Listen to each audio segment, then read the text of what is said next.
আজকালকার বাচ্চারা তো মাছ খেতেই চায় না, আর মায়েদের বিভিন্ন রকম আইডিয়া বের করতে হয় বাচ্চাদের মাছ খাওয়ানোর জন্য। হ্যালো এভরিওয়ান, আসসালামু আলাইকুম। সাফিয়াস রেসিপিতে আপনাদের স্বাগত। আজকে আমি মাছের চপ তৈরি করব। এটা চপও বলা যায়, কাবাবও বলতে পারেন।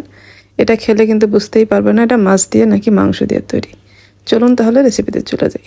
এখানে আমি টুনা ফিশের একটি ক্যান নিয়েছি। এখন এটা আমি একটা ছাঁকনির মতো নিয়ে নিলাম। ছাঁকনির মধ্যে নিয়ে এটা পানি দিয়ে খুব ভালোভাবে কিন্তু ধুয়ে নিতে হবে। এটা আমি কলের থেকে খুব ভালোভাবে ধুয়ে নিয়ে এসেছি। এখন একদম চিপে চিপে পানিটা একদমই ফেলে দিতে হবে।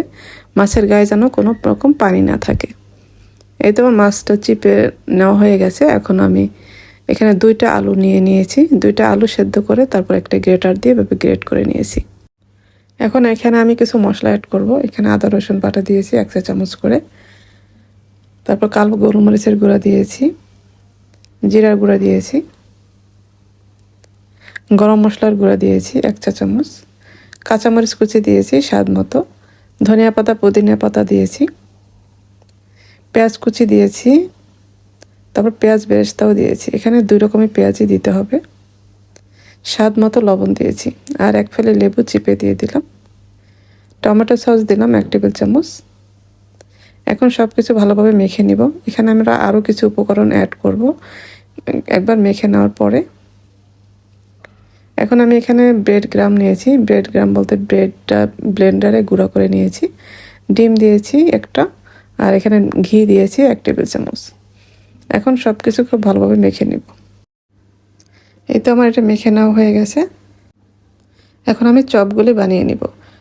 আমি হাতে একটু তেল লাগিয়ে নিলাম। তারপরে এইভাবে আমি আজকে লম্বাটে করে বানাবো চপগুলি। এটা চাইলে কিন্তু গোল করেও বানানো যাবে, যে কোনো শেপে এটা আপনার বানিয়ে নিতে পারবেন। এই তো এইভাবে আমি এখন সবগুলি চপই কিন্তু বানিয়ে নিব। তৈরি করা কিন্তু খুবই সহজ, আর এটা আমরা সামনে রোজা আসতেছে, আমরা কিন্তু এটা একবারে তৈরি করে সংরক্ষণ করে ফ্রিজে রেখে দিতে পারবো।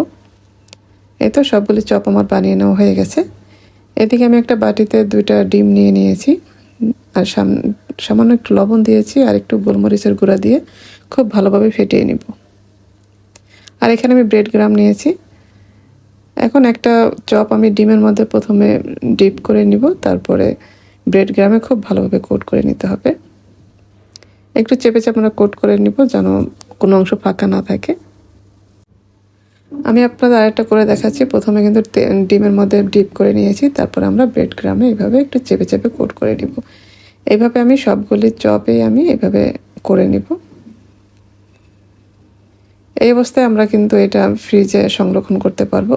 আমি কিছু ফ্রিজে রেখে দিব, আর কিছু এখন আপনাদের ভেজে দেখাচ্ছি। চুলায় আমি একটি কড়াইয়ে তেল গরম করে নিয়েছি। তেলটা গরম হওয়ার পরে আমি চপগুলি দিয়ে দিব। এটা আমরা নর্মাল মিডিয়াম আঁচে কিন্তু ভাজতে হবে, খুব আঁচ বাড়িয়ে ভাজা যাবে না, তাহলে কিন্তু উপরটা বেশি কালার চলে আসবে, কিন্তু ভেতরটা কিন্তু কাঁচাই থেকে যাবে। এজন্য আমরা এটা মিডিয়াম আঁচে ভেজে নিব। একটু উল্টে পাল্টে একটু সময় নিয়ে ভেজে নিতে হবে। এখনকার বাচ্চারা তো মাছ খেতেই চায় না, এভাবে করে দিবেন, দেখবেন ওরা বুঝতেই পারবে না এটা মাছ দিয়ে তৈরি করা হয়েছে। এই তো আমাদের এগুলি ভাজানো হয়ে গেল। আমরা এটা তেল থেকে তুলে নিব।